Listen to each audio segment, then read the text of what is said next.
Hello good morning friends. आज हम लोग बात करेंगे माइक्रो प्रोसेसर के प्रोग्रामिंग लैंग्वेज के बारे में।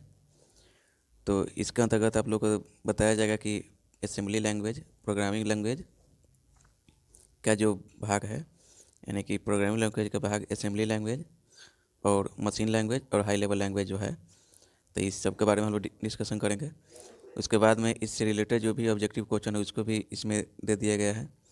तो मुझे उम्मीद है कि आप लोग को यह वीडियो देखने के बाद प्रोग्रामिंग लैंग्वेज से जितने भी रिलेटेड क्वेश्चन होंगे, जैसे कि assembly language, machine language, high level language, तो इस सब के अंतर्गत जितने भी क्वेश्चन आएंगे आप लोग उसको आसानी से सॉल्व कर सकेंगे। तो इसके अंतर्गत सब्जेक्टिव और ऑब्जेक्टिव दोनों को दे दिया गया है। ऑब्जेक्टिव पॉइंट टाइप के होगा इसमें। तो आप लोग चैनल पर नए हैं तो चैनल को सब्सक्राइब कर लीजिए और वीडियो को लाइक अभी के अभी कर दीजिए। और फिफ्थ सेमेस्टर के जितने भी स्टूडेंट हैं उनके पास यह वीडियो शेयर कर दीजिए। और इसका पीडीएफ लेने के लिए आप टेलीग्राम चैनल में ज्वाइन हो सकते हैं, जिसका डिस्क्रिप्शन में लिंक दे दिया गया है। तो चलिए हम लोग देखते हैं कि पहले माइक्रो प्रोसेसर का जो प्रोग्रामिंग लैंग्वेज है उसके बारे में। तो पहले हम लोग देखेंगे प्रोग्रामिंग लैंग्वेज क्या होता है। तो कह रहा है all programming language have some primitive building blocks which are known as syntax. यानी कि जितने भी प्रोग्रामिंग लैंग्वेज होते हैं वह प्रिमिटिव ब्लॉक का बिल्डिंग करते हैं, निर्माण करते हैं, बनाते हैं, उसे हम लोग सिंटैक्स के नाम से जाते हैं। This syntax of language are textual, और यह टेक्सटुअल होता है। Primitive are a combined by programmer to compose new programs. यानी कि प्रिमिटिव जो होता है वो प्रोग्रामर द्वारा न्यू प्रोग्राम को कंपोज करने के लिए बनाया बनाया गया रहता है। अब हम लोग देखेंगे प्रोग्रामिंग लैंग्वेज को कितने भागों में बांटा गया है। तो programming language broadly categorise into 3 categories, यानी कि प्रोग्रामिंग लैंग्वेज को कैटेगरी के आधार पर 3 पार्ट में बांटा गया है। जो 1 नंबर है वो हाई लेवल प्रोग्रामिंग लैंग्वेज है, 2 नंबर है वो असेंबली लैंग्वेज है, और 3 नंबर जो है वो मशीन लैंग्वेज है। तो हम एक एक करके इसके बारे में डिस्कशन करेंगे। पहले हम लोग देखते हैं कि हाई लेवल लैंग्वेज क्या होता है। तो a high level language is easy for programmer to write as well as to understand. Programmer here use simple and easy syntax to address a specific task. Example Python, C++, etc। इसके अंतर्गत जावा भी आता है। यानी कि जो high level language है वह इजी होता है प्रोग्रामर के लिए लिखने के लिए, और उसको समझ पाता है वो आसानी से सिंटेक्स के रूप में। सिंटेक्स जो कि पाइथन, C या C++ पर आधारित होता है। यानी कि इसका एग्जाम्पल है हाई लेवल लैंग्वेज का। अब हम लोग देखेंगे असेंबली लैंग्वेज क्या होता है। This assembly language definition state that it act as the intermediate language between machine language and high level programming language. यानी कि असेंबली लैंग्वेज जो होता है वह मशीन लैंग्वेज और हाई लेवल लैंग्वेज के बीच का लैंग्वेज है। यानी कि मशीन लैंग्वेज से जो यह हाई है, और मशीन सॉरी यह हाई लेवल लैंग्वेज से यह तनी हाई भाषा होता है असेंबली लैंग्वेज, और मशीन लेवल लैंग्वेज से लो होता है। यानी कि इसके बीच में ही है। आगे कह रहा है assembly language is easy to comprehend and use. यानी कि असेंबली लैंग्वेज को यूज करने के लिए आसानी होता है, यानी आसानी से इसको यूज कर सकते हैं, समझ सकते हैं, लिख सकते हैं। Assembly language have syntax that to similar to the English language. यानी कि असेंबली लैंग्वेज का जो सिंटेक्स होता है वो इंग्लिश लैंग्वेज यानी इंग्लिश के भाषा के अनुसार ही होता है। Therefore they can be understood by programmer and user like. यानी कि इसको आसानी से समझ सकता है प्रोग्रामर जो लिखता है वो, यानी कि प्रोग्रामर इसको आसानी से समझ सकता है असेंबली लैंग्वेज को।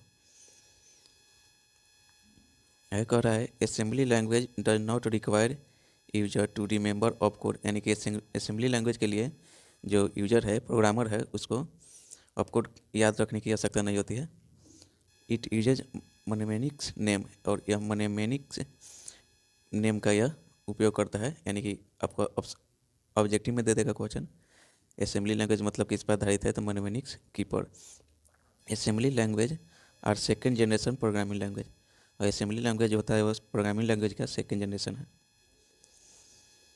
चलिए हम लोग नोट में कुछ जानेंगे जो कि असेंबली लैंग्वेज से ही रिलेटेड है।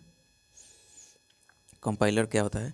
तो the language processor that read the complete source program written in high level language whole in one go to translate into an equivalent program in machine language is called compiler. यानी कि जो device के द्वारा यानी कि computer के द्वारा जो हाई लेवल लैंग्वेज जो लिखा रहता है उसको यह ट्रांसलेट करके मशीन लेवल लैंग्वेज में यह कन्वर्ट करता है, तो उसे हम लोग कंपाइलर कहते हैं। ये software called compiler is required to convert high level program to machine code. यानी कि यह हाई लेवल प्रोग्राम को मशीन कोड में कन्वर्ट करता है 0-1 के फॉर्म में।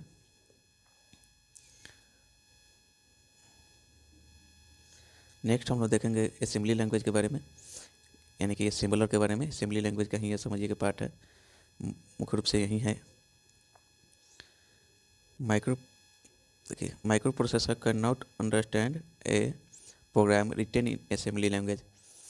यानी कि माइक्रो प्रोसेसर जो होता है वह असेंबली लैंग्वेज को नहीं समझ पाता है। तो ये program known as assembler is use to convert assembly language program to machine language.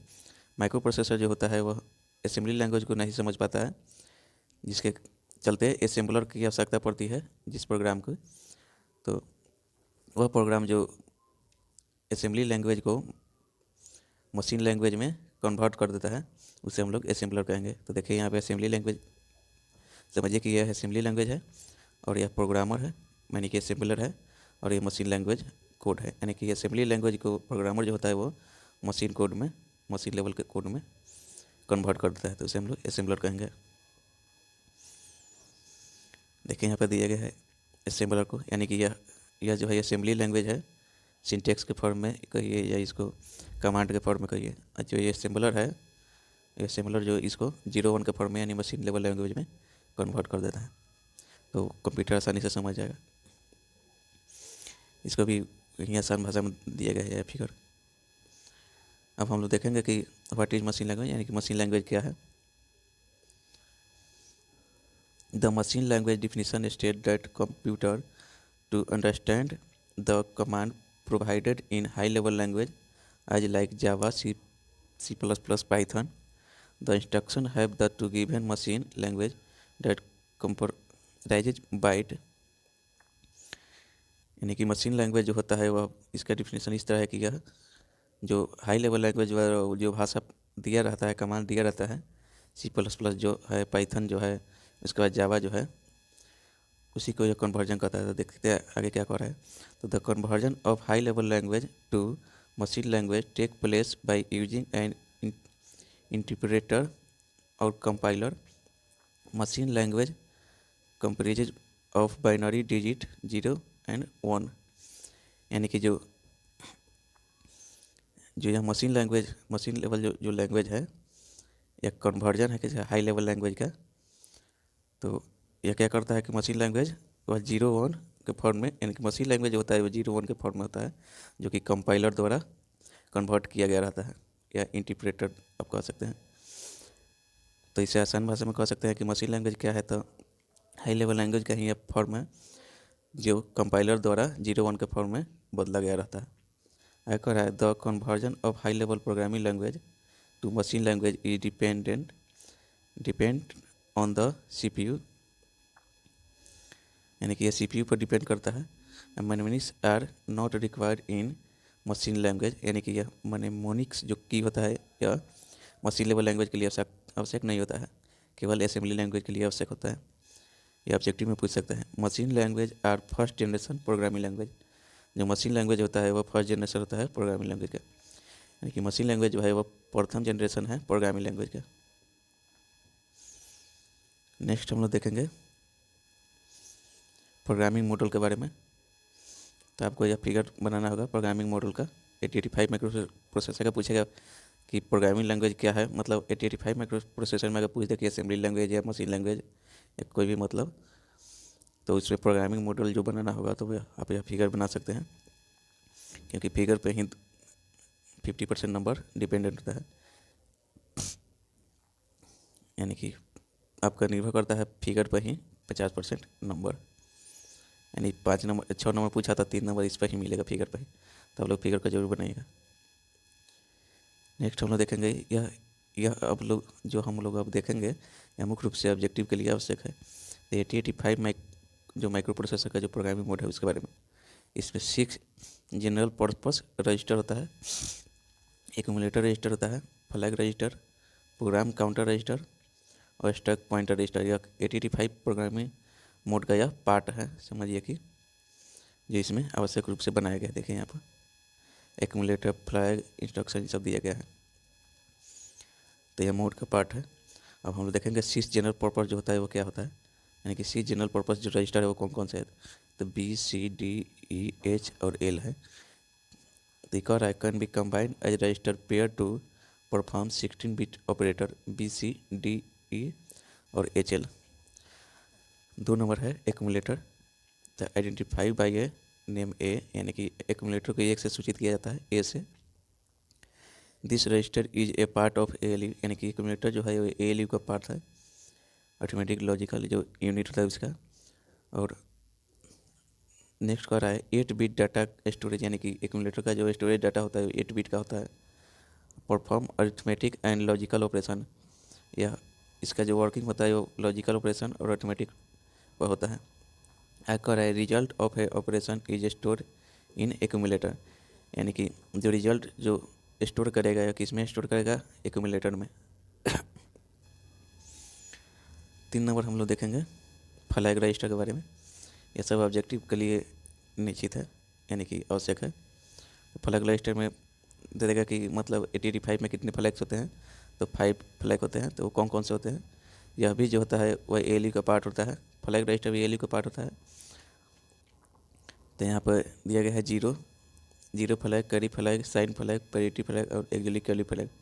इस सब का डिफिनीशन आपको दे दिया गया है पहले ही, मतलब वीडियो में।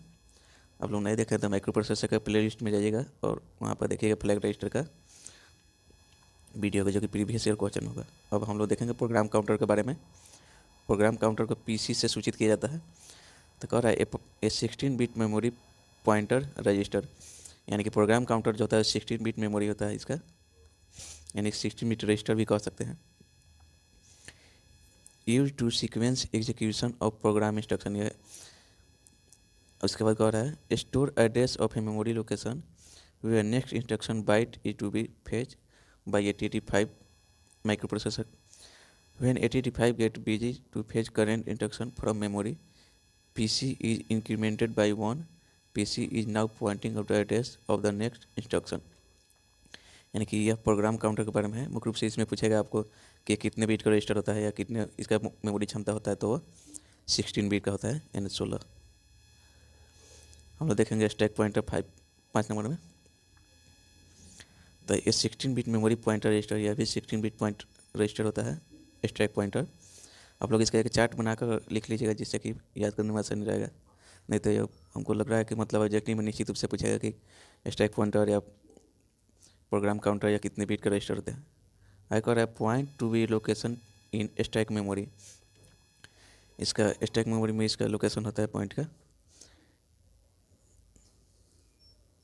Beginning of A stack defined by loading A 16 bit address in stack pointer register, इसका यानी कि मुख्य रूप से इस 16 बिट रजिस्टर के बारे में ही यह चर्चा कर रहा है, स्टैक पॉइंटर रजिस्टर जो है वो।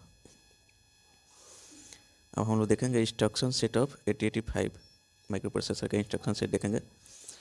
इसमें से आपको ऑब्जेक्टिव में निश्चित रूप से एक रहेगा कंसिस्ट ऑफ का अर्थ होगा कि इसके अंतर्गत क्या क्या होता है। तो 74 ऑपरेशन कोड एन दिया गया है, एग्जाम्पल में MOV भी दिया गया है, यानी कि 8085 का जो इंस्ट्रक्शन सेट है उसमें 74 ऑपरेशन कोड होते हैं, 246 इंस्ट्रक्शन, यानी कि 246 इंस्ट्रक्शन सेट होते हैं 8085 माइक्रो प्रोसेसर में।